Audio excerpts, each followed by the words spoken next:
The examination hall hummed with nervous energy, as 200 aspiring xenobiologists from across the Galactic Council sat in perfect rows, their various appendages clutching neural tablets. Lisa Martinez glanced around the sterile white chamber, noting the rainbow of alien skin tones, cerulean blues, phosphorescent greens, crystalline purples, all belonging to species far more advanced than her own. She was one of only 5 humans in the entire cohort. Professor Zelthar, a Zentari with 4 arms and compound eyes that glittered like fractured diamonds, materialized at the front of the hall. His voice boomed through the universal translator embedded in every student's auditory processor. The final practical examination begins now. You will be shown holographic specimens of the galaxy's most dangerous creatures. Identify them correctly, state their threat level, and describe appropriate containment protocols. Failure to achieve 70% accuracy will result in immediate disqualification from the Xenobiology Corps. Lisa's palms began to sweat. She'd studied for months, memorizing the characteristics of thousands of deadly organisms from worlds she'd never visited. Beside her, a Corthan student's tentacles twitched with anxiety, releasing small puffs of bioluminescent spores. The first hologram flickered to life, a serpentine creature with razor-sharp crystalline scales and venom sacs, pulsing beneath translucent skin. Crystallis serpentina, Lisa whispered into her recording device. Threat level extreme. Native to Kepler 442b. Containment requires quantum-sealed enclosures maintaining -40 degrees Celsius. The exam continued. Creature after creature appeared, each more terrifying than the last. Lisa watched as several students were escorted out, having failed to identify critical specimens. The Corthan beside her began trembling during a particularly vicious display of Andromedan Ravager, its multiple jaws dripping with digestive enzymes. Then came Specimen 47. The hologram shimmered, and Lisa's breath caught in her throat.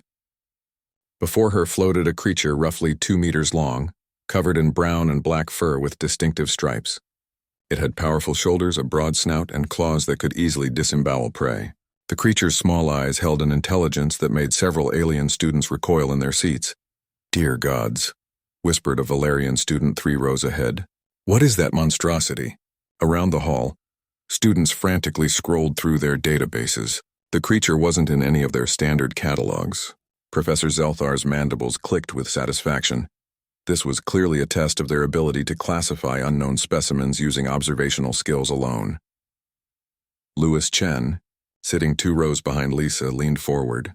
His eyes widened in recognition, and he pressed his lips together to suppress a smile.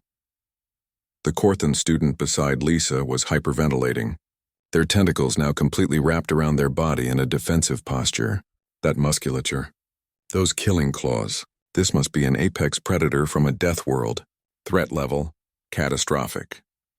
Throughout the hall, students were arriving at similar conclusions. One particularly nervous planarian announced into their recorder, "Unknown species.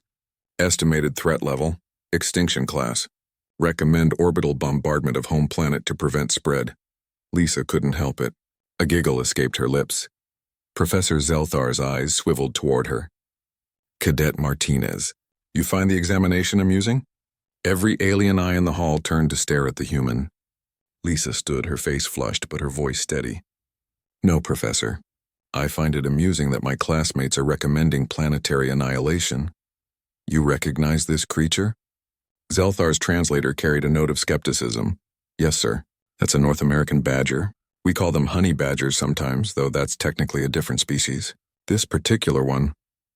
Lisa squinted at the hologram, noting a distinctive notch in the left ear. "Looks exactly like Fluffy. He lived in my barn back in Wisconsin."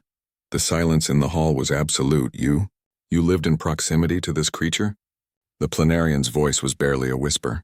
"Voluntarily?" "Well, not voluntarily at first," Lisa admitted. "Fluffy just kind of moved in. We left him alone, he left us alone. Sometimes he'd kill the rats that got into the grain stores. Pretty good arrangement, actually." Louis spoke up from his seat. "I had one living under my house in California for 2 years. We called him Steve." Professor Zelthar's posture shifted. The examination protocol demanded verification. "Computer, display the origin planet of Specimen 47. A new hologram appeared, a blue and green marble floating in space. Earth. Classification. Class 12 Death World. The computer announced clinically. Gravity, 1.2 standard. Atmospheric pressure, 1.4 standard. Native predator count, 4317 species. Microorganism lethality index, 9.8 out of 10. Warning. Indigenous sapient species evolved as persistence predators with remarkable stress tolerance and pain resistance. The Corthan fainted. Professor Zelthar approached Lisa, his compound eyes studying her with new intensity. You understand, Cadet Martinez, that by Galactic Council standards the creature you call Fluffy possesses sufficient strength to tear through standard hull plating, that its aggression response is legendary, that it routinely battles creatures twice its size? Lisa shrugged. Yeah, badgers are pretty tough, but they're not that bad if you respect their space. Just don't corner them or threaten their burrow. Don't corner them, the professor repeated slowly. He turned to address the entire hall. Let this be a lesson to all of you. The galaxy is vast and life takes forms more diverse than any database can contain. The humans walked among creatures we classify as weapons-grade threats and simply coexisted. A Valerian student raised a trembling appendage.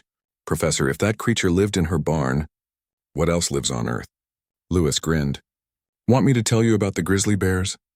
Or the hippos? Oh, or there's this jellyfish whose sting can kill you in 3 minutes. The Valerian fainted. Professor Zelthar's mandibles clicked in what Lisa had learned to recognize as amusement. Cadet Martinez, Cadet Chen, full marks on the identification. The rest of you have much to learn about expect the unexpected in Xenobiology. As the examination continued, Lisa caught Lewis's eye. They shared a knowing smile. The galaxy was full of wonders and terrors, but sometimes the most extraordinary thing was simply perspective. After all, one species' nightmare was another species' barn buddy.